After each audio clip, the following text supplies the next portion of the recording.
Back with you tonight, John in Focus. Thanks for staying on. The University of Limpopo has blamed the delayed payment of state-funded accommodation allowances on the failure of students and landlords to submit signed leases. This follows acts of violence that saw parts of the Mankweng campus set alight. Joining us now for an update on the situation is South African Union of Students National Spokesperson Asive Dlanjwa. Asive, good evening and thank you very much for your time.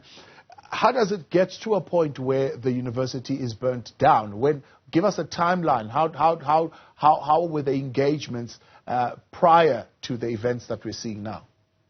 Good evening, Butabo, to you and your viewers. I think I must maybe start firstly by saying that I think we condemn any form of violence and destruction of property, in particular university property, and we think there is absolutely no question around where we stand as far as that is concerned. But hopefully with time we'll speak to that also. However, the reality is this, Tabo. For the past few months, probably since the beginning of the academic year, the students have not been able to receive their off-campus student accommodation allowances. Now, the reason that has been put forward by the university in terms of lease agreements and all of that, it really does not hold water, because the reality is that, in fact, there are two people that are responsible for what has happened at the University of Limpopo. The first one is the university, and secondly, it is NSFAS.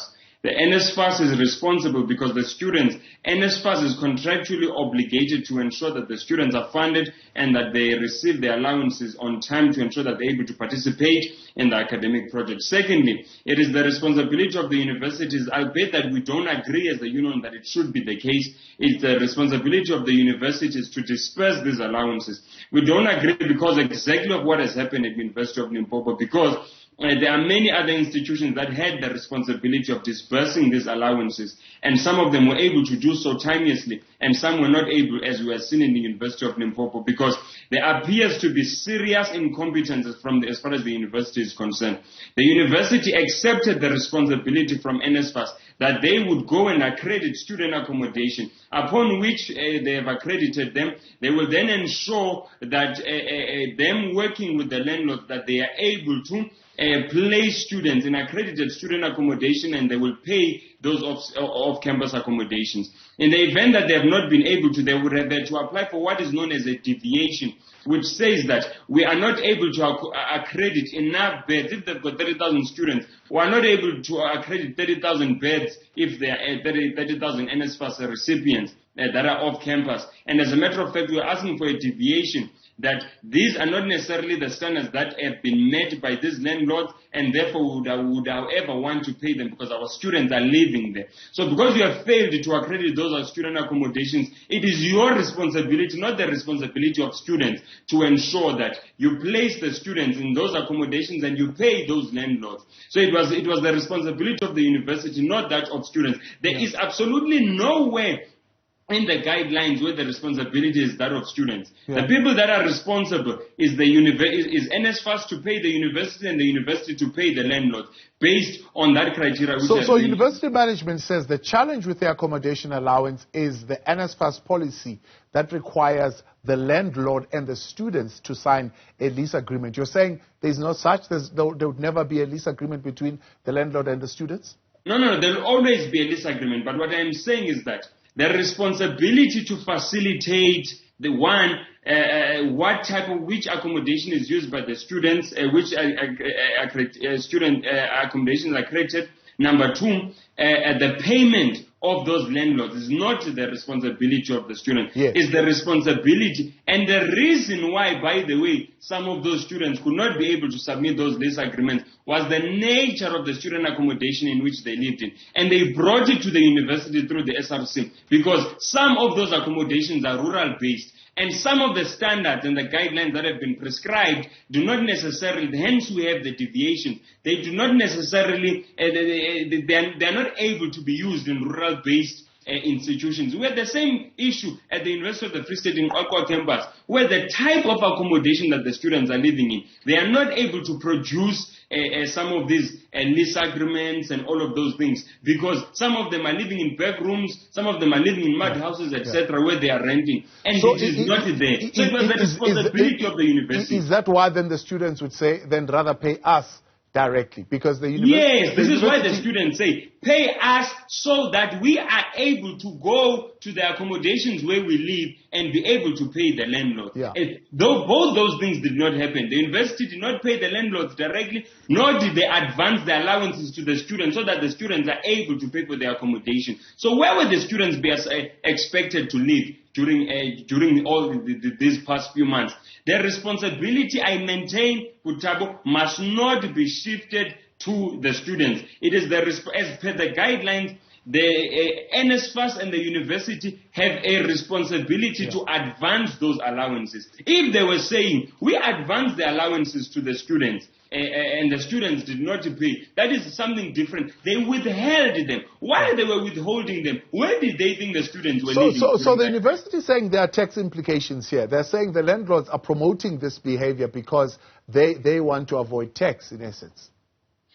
You see, it goes back again to what I'm saying, Butabo, is that the reason we bought into the idea as the student leadership of accreditation was because what we had wanted to do was to ensure that there is some level of regulation in the sector, number one, but number two, that the students are not exploited, and that between the students, the university and the landlord, that there is an established framework. The issue of tax, who's avoiding tax, who's not avoiding tax, cannot be the responsibility of students. It is the university with NSFAS that must implement and the framework in place that says, based on A, B, C, and D, this is how we are going to pay landlords. This is how we will ensure that there are no issues of tax bypasses, etc. And this is why we said as the union to NSFAS from the beginning of the year, do not allow universities to create their own frameworks and their own systems of payment to students.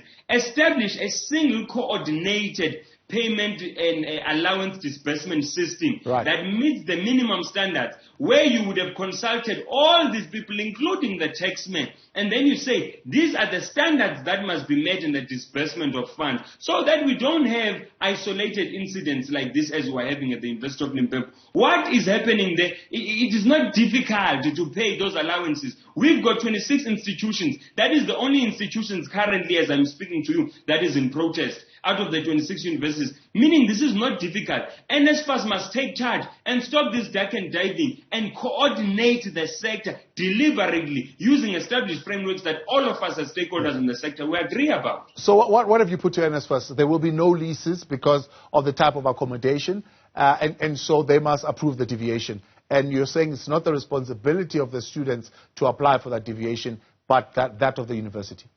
Yes, Butabo, exactly. Although, unfortunately, because largely we are led by incompetent leaders in institutions of higher learning, many SRCs were at the forefront of submitting and pushing universities to submit those deviations. Because the university, what we are not able to understand, this is also what we had said to NSFAS, the department had given the responsibility to the institutions to be able to accredit these institutes, to find the beds and accredit those beds.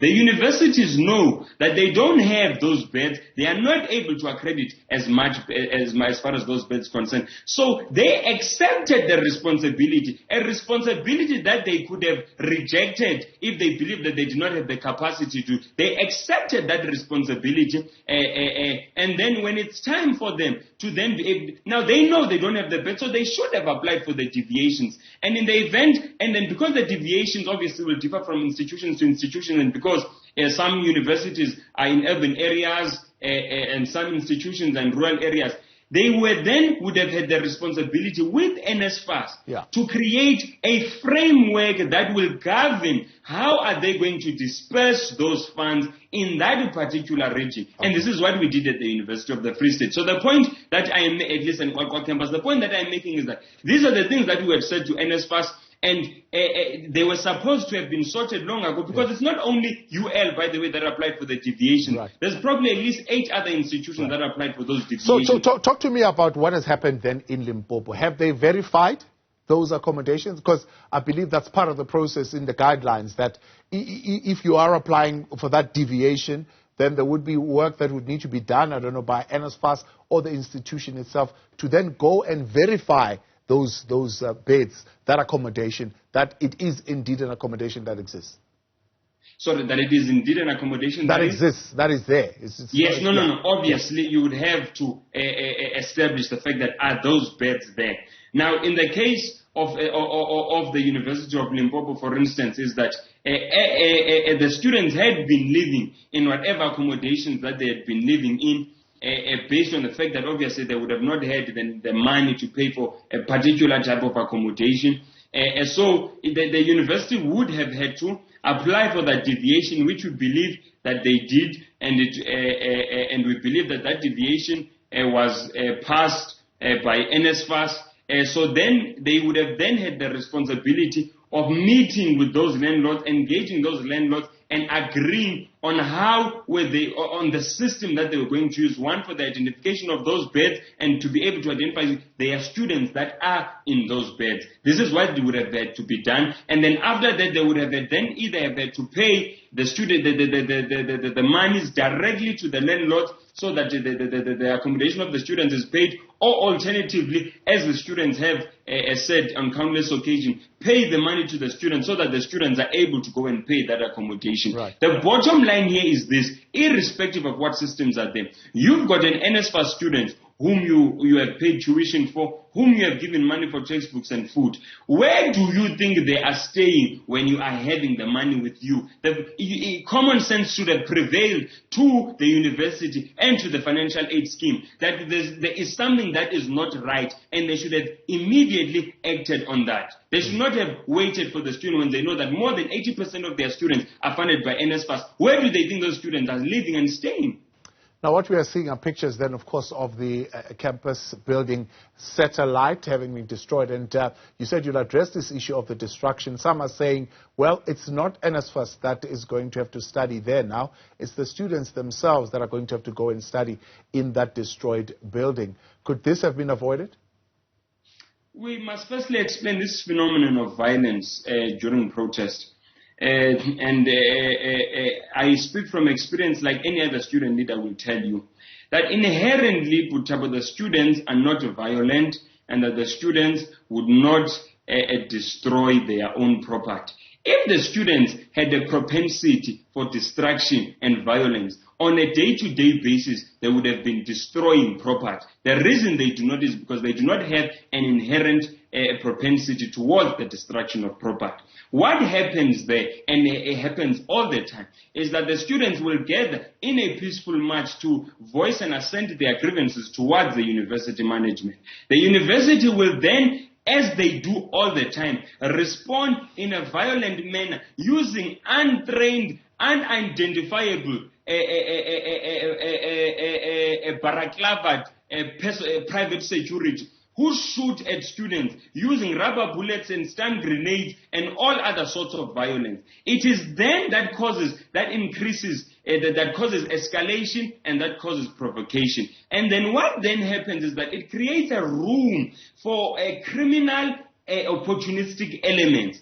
Because sometimes we have found that in protests, once there's a protest, we find that there are people that are not even students amongst the students who have come from outside for whatever agendas that they have, who then take opportunity of the situation and then either lead students towards destroying property or destroy property themselves. So, however, although this is how things happen, we are not condoning this behavior because you are saying it is the university. Yes, the university is responsible for it. We are in fact condemning it, and we are saying to students, they must identify these criminals and these criminal elements amongst themselves who are masquerading as students, and bring them to the attention of authorities, because when we have won the struggle against this institution, we will have to go back to those classrooms and those lecture halls and those clinics that sometimes have been banned. They must identify them, and they must, because also these elements, they bring illegitimacy and they delegitimize the strike. They also delegitimize the seriousness of the grievances which they are raising. So we condemn that violence, and we're also saying Universities must stop provoking students and creating room for these criminal elements to fester and such that it leads to the burning of buildings. But our students are not violent. This is why they don't destroy property on a day-to-day basis. It is only oftentimes when they have been provoked by the criminal elements from the institution itself. Asive Dlanjwa, appreciate your time as always. Thanks so much for coming on. A spokesperson for the South African Union of Students there, speaking on behalf of that organization representing some of the students in the University of Limpopo.